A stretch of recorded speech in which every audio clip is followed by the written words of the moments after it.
So do you think you could row a boat in the Atlantic Ocean in 20 and 30-foot waves?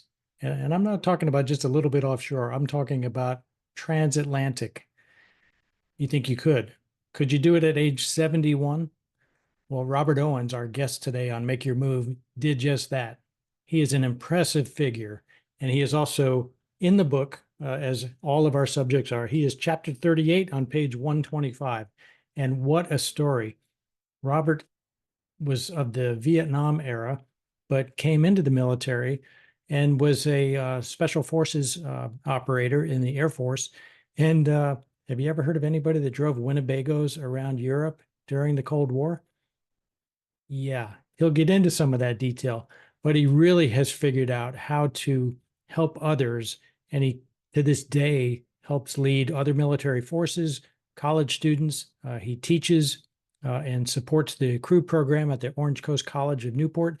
That's a feeder school of some pretty high-end D1 NCAA programs. It's the only D1 program at the junior college level, but Robert is well known in the circles of Orange County, Southern California, Newport Beach. As I said, he teaches Navy SEALs. He's worked with Army Rangers. He understands how to control emotions. He understands character. He is led in the purest way, and he's such an impressive figure. I know you'll enjoy the show. I certainly enjoyed the interview. Please read his chapter. It's quite interesting. Here we go with Make Your Move. Robert Owens, welcome to the show. Good to have you here. Good. Nice to see you. We are across the country as we're recording this, but somehow we both came across Scott Manthorne, or Scott came across us. Tell the audience about your connection to Scott. As we mentioned early, it's thin. Scott McGregor said, "You need to know Scott," and told Scott about me. And Scott contacted me and said, "I'm supposed to know you." And I said, "Great. I'm supposed to know you. Hi." He said, I want your history, your military history and your background, and let's go." I said, "Yes, sir." We got on. We've talked a few times since then. So that is the network effect in action when two Scots can find their common ground. That's right. Well, we're going to talk a little bit about your place in the world right now. Anybody that goes to your website, which will be in our show notes, can learn all about some pretty exciting things that you've done. But how about help the audience understand where are you now? What do you do? And then we will step back and talk about the impact of your military service on present day. Yeah, I live in Southern California in Newport Beach. Presently, I do a lot of one-on-one coaching. I do a lot of speaking to different groups, military and non-military groups. I'm also a coach at a local junior college here. I've been on the water since 5 o'clock this morning, I'm a coach of crew, if you know crew, the big long boats that you row in the Olympics. And I am the mind coach, or the mental resilience, mental toughness, mindfulness coach. And it's my job to mature these young men and women and to get the most out of their athletic performance. And so it's real fun to work with young people. And that's what I do 5 days a week here on the water. So it's fun to be still working with kids. Let me jump on that softball for a second here. A mind coach or a resilience coach at the junior college level, is that typical, or is that unique to crew, or is that because they have access to somebody like you? It's because they have access to somebody like me. um, I went and rowed crew for Orange Coast College in Newport. It's the only D1 junior college 2-year program in the nation. And so some call us a feeder school. We have a career of 71 years of rowing against Cal, UCLA, SC, Washington, Harvard, Yale, Michigan, Purdue. This coming weekend, our varsity in the first heat will be facing in 6 lanes. They'll have Michigan, Purdue, Tennessee, Virginia, Notre Dame, Orange Coast College. And that's just our first heat in the national championships. Our freshmen have won the West Coast championships against every school from UC San Diego to Washington State. So we take kids and we work with them, and then they get recruited to go row someplace for their senior or junior and senior year. And it's, in our boat this year, we have kids from Spain and Portugal, New Jersey, and New York. They come from all over the world to row for us. And they know that if they can get with us, they can get a scholarship someplace else because we have that of a well-known program. The UCLA head coach rowed at Orange Coast College. The San Diego State head coach rowed at Orange Coast College. The Cal coach used to row at Orange Coast College. So we've got this background of consistently putting out leaders. It's real fun. There has to be a connection here with the the mind coach and the resiliency and the focus on the mental aspects of the sport. I'm sure that the fundamentals of the sport are taught well, but is the mental game a differentiator here? Yeah, it's huge. It's everything. As Tom Brady said, I don't have a physical game, I have a mental game. And so I rowed across the Atlantic last year, and that was a mental game. And so when I come to these kids, most young men have never been under the kind of pressure that we put them in, or young women. At their age, many without father figures or role models, they're squirrely. They're just really immature. And they're emotionally immature and they're mentally immature. I also still train Air Force Special Ops warfare guys active duty, and I train Navy SEAL Ranger candidates who are going in. And that age group has been pretty coddled. And so when we put pressure on them, they tend to hyperventilate and sweat and get nervous, and they can't stay in crew, 8 guys doing the exact same thing for 6.5 minutes. And so it's my job to teach them how to breathe and how to get control of their emotions and harness their strength. And after I got done rowing across the Atlantic, the coach said, "Hey, Robert, will you come talk to the kids? And why don't you just stick around and coach them?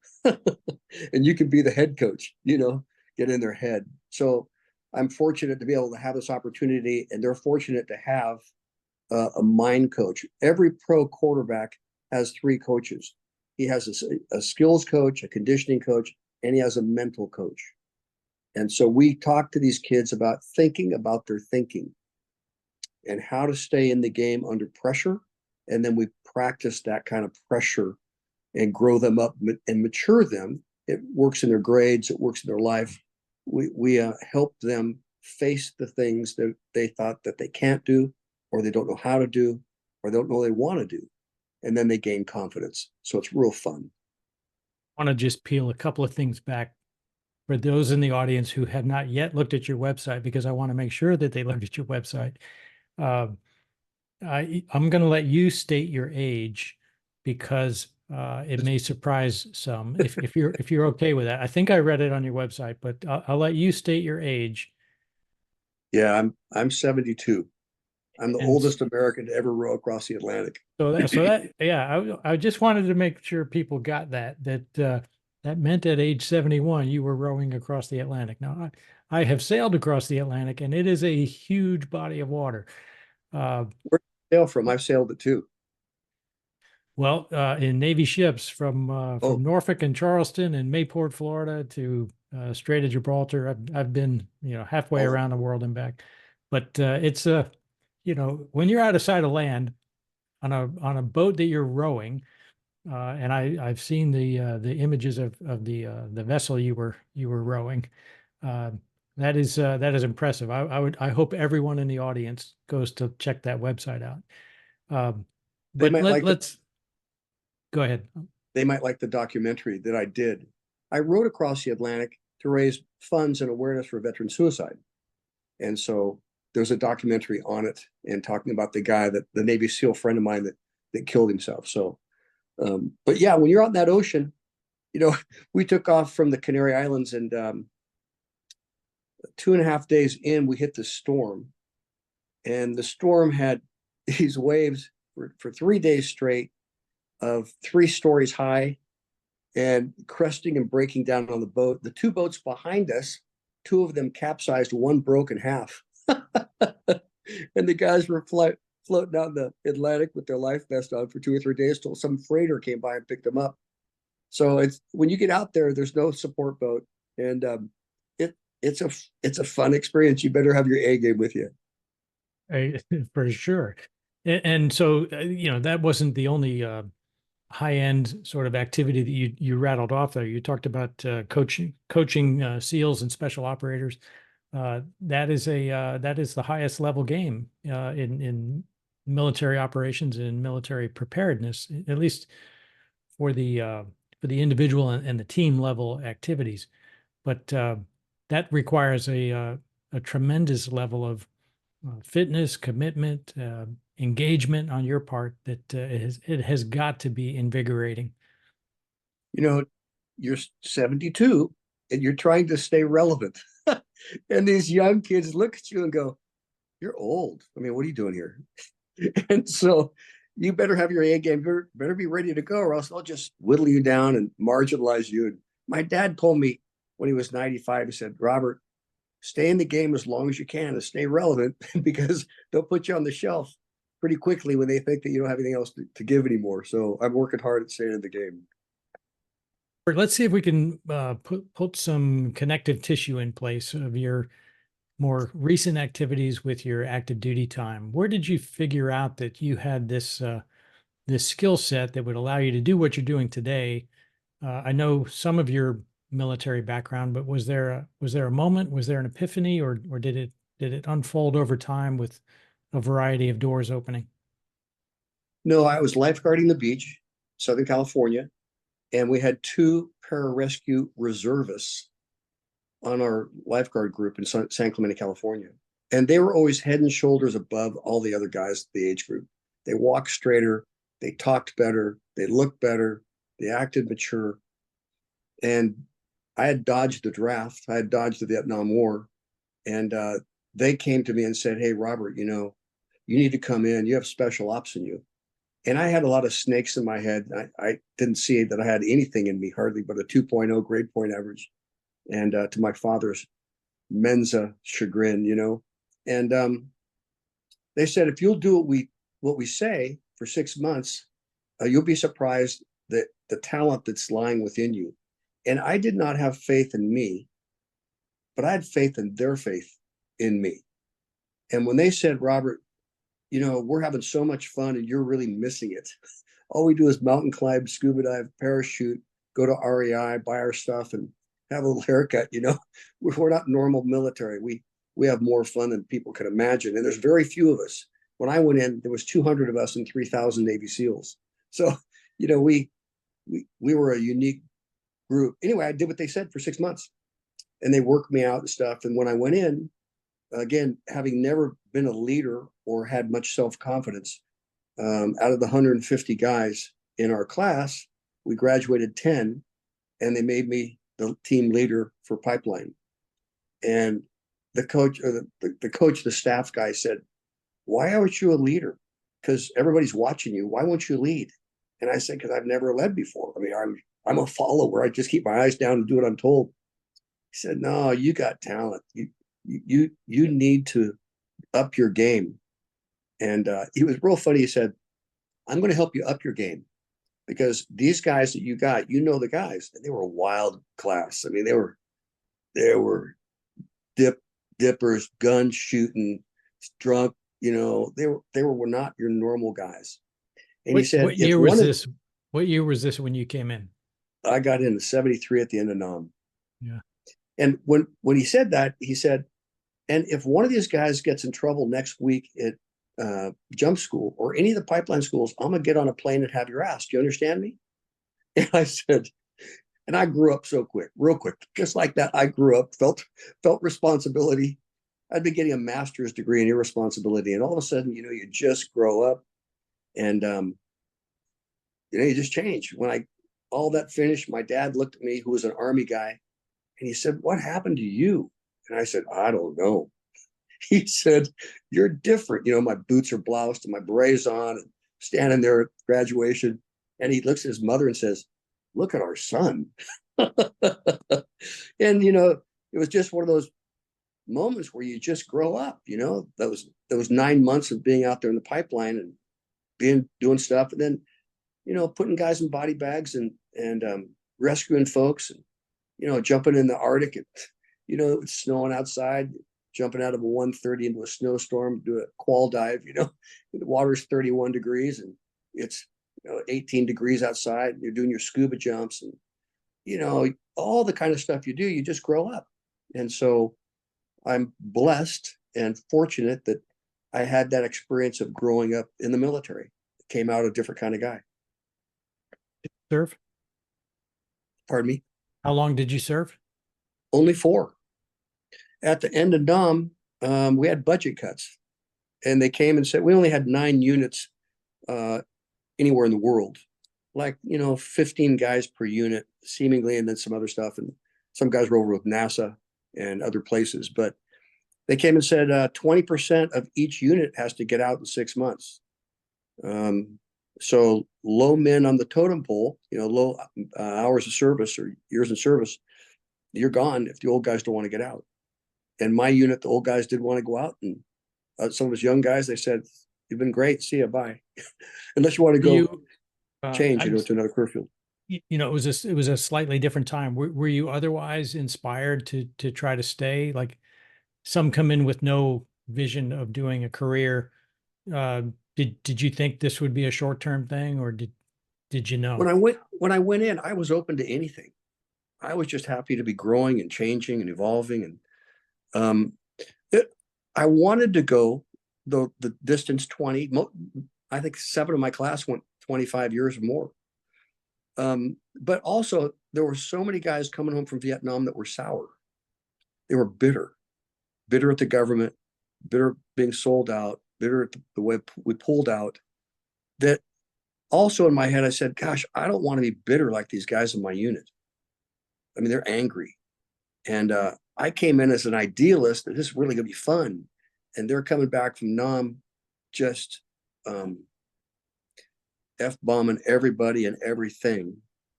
So there was part of me that said, yeah, stay in. The other part of me said, I don't want to hang around those guys. I don't want to be like those guys. Don't want to grow up like those guys. You know, the sergeants of the senior and the masters and the chiefs. It was hard. They had tough experiences. So anyway, when they said get out, I was bummed. But at the other hand, I'd had some thoughts of, if I had to get out, what am I going to do? And I immediately joined an organization and started smuggling in Eastern Europe and during the Cold War in Russia and Czechoslovakia and Hungary, and taking things, documents in and taking documents out. And so I said, I'm not going to sit around and suck my thumb. I need to do something and have some fun and get on the edge again. And so for the next year or so, I did a lot of smuggling out of Holland into the Soviet Union, which it was a good gig too. So I can't let a word like smuggling just go by. help us who might not have the direct exposure to that lifestyle and that opportunity. What does that mean? That means that there was an organization. I'm sorry, my little dog is. Can you please be quiet, please? I don't hear the dog. That's okay. Oh, you don't? Good for you. Thank No. you.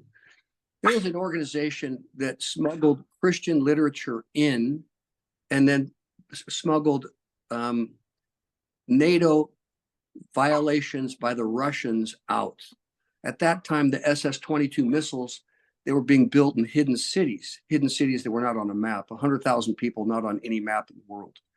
And they were putting the caps on the nuclear bombs and stuff. And so we would go in and we would document their violations of the Helsinki Peace Accords under Carter.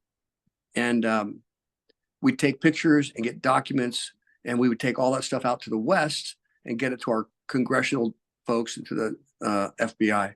And so we made trips back and forth all over the Soviet Union, picking up documents to get them out, and then taking Christian literature in. At that time, you probably won't remember this, but when the Berlin Wall fell, it wasn't on the CIA's radar at all. They had no idea what was going on. But there was so much turmoil in the people from some from Christian work that was going on there with mind work, with people, that when they exploded, it wasn't on a political radar. And that's what we were working with pro-democracy underground Christian leaders who were looking to overthrow their countries and get back to some sort of democracy issue. So it was just an eye-opening experience to be with all these leaders who were saying, someday we won't be in chains like we are now. And we would feed that to them and work with them. And sure enough, things began to break open. Oh, it's not too uncommon for former special operators to have recognition of some of the intelligence apparatus and where they might plug in and fill Yeah. some of those needs.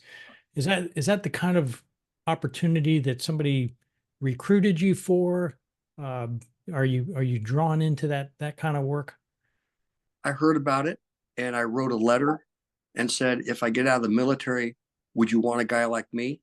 And I got a letter back saying, if you get out of the military, contact us. So I did.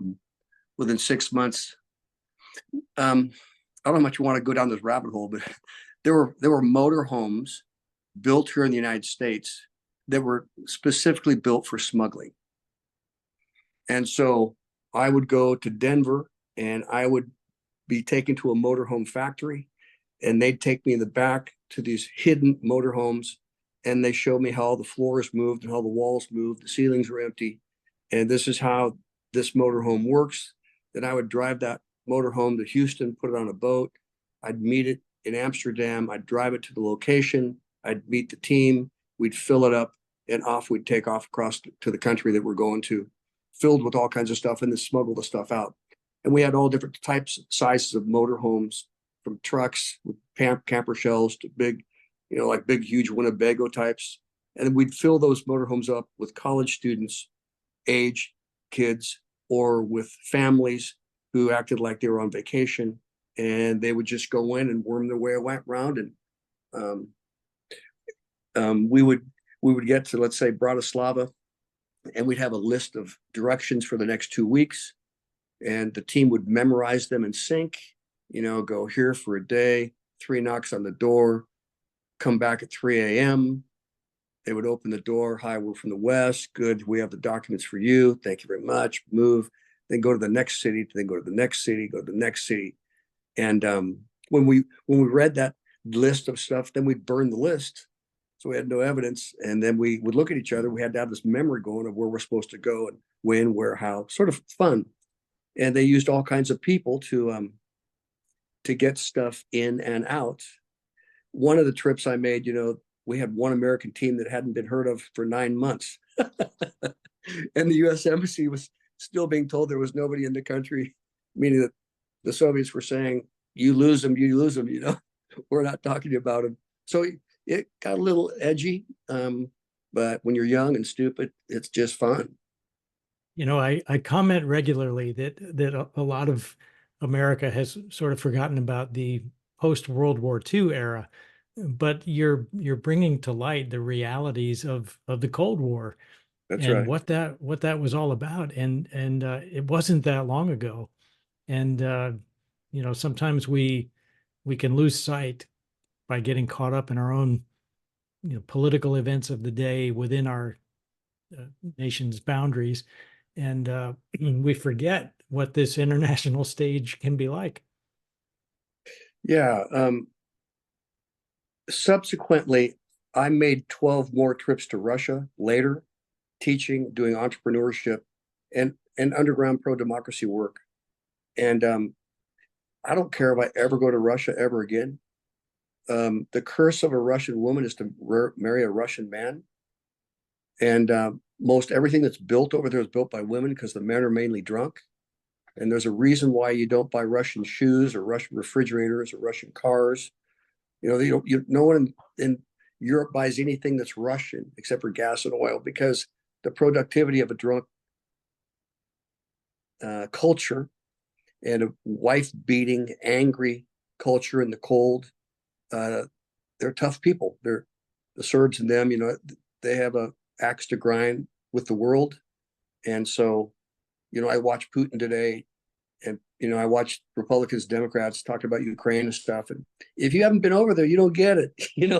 It's like the only thing a bully knows is to get hit in the nose back. And if you don't face a bully, he'll just continue to drive on you until you do. So those years were in my 20s were shaping years of, gosh, I thought you could be nice to people and you could find a way to reason and talk and all that. And there are certain cultures that they don't do that. The only thing they know is strength. And anyway, that's What some of what my drew Russian you stuff. what drew you to coaching and speaking? When I got out, I did a number of things, but I ended up doing two things. I ended up planting a church. I became a Christian pastor, and in doing so, I went to the University of Nevada, Reno, and I had a football team Bible study with a bunch of guys. And that's because they kept kicking guys off the team, and the head coach was losing his scholarship players because you don't really go to Nevada to play football. You go to Nevada to do other things. Reno and Vegas, they're not the place that parents want to send their kids. So anyway, that little Bible study grew to a church of 3,000 over 25 years. And I became chaplain for football, baseball, basketball at the university for 22 years. And that working with young people, crazy ones like I used to be, was really fun. And you marry them and you watch them have babies and that whole thing. So coaching came simply because I ended up being asked to coach business teams. Like, can you teach leadership? Can you teach management to some team? And they asked, some staff of 5 would invite me over, then a staff of 10, 15, 20, 100, 200. So pretty soon I had a consulting business where I was out teaching and coaching groups. And then guys would say, would you mentor me or coach me personally? And so today I have men and women that I coach weekly. And I can do the pastoral side, or I can do the what the hell is wrong with you side, and and and say, dude, you're weak, get your act together.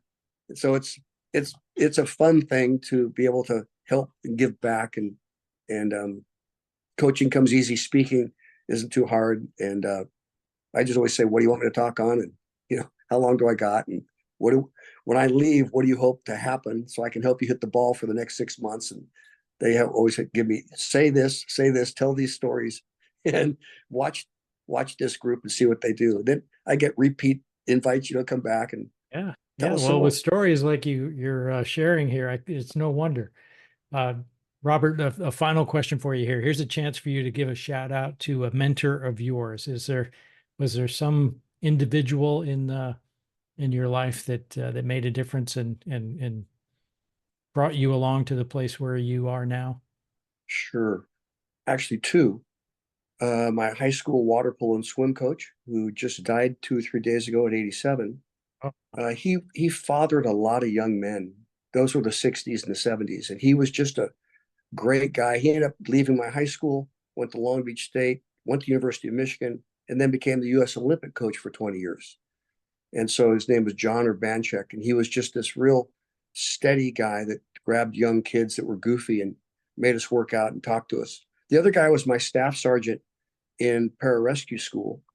And he we talk about him that he's sort of like a father figure to about 300 pararescuemen. His pipeline training was just life impacting. And we all said, we are TJ's kids. TJ Bruce was his name. He did 25 years as a pararescueman. Sadly, after all the stuff he saw and did, he went and hid in Idaho and hunted and fished. Didn't come out in the public too often, just wanted to get away from everybody. But we would go up and see him and say thank you for all the work you did in our lives when we were with you in the military.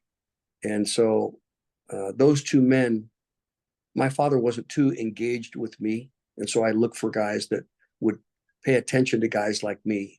And they just shaped me and kept me on the straight and narrow until I got in. And then I really changed. So those two guys really were mentors to me. terrific. Robert Owens, thanks for being with us today. Thanks. Good to be with you.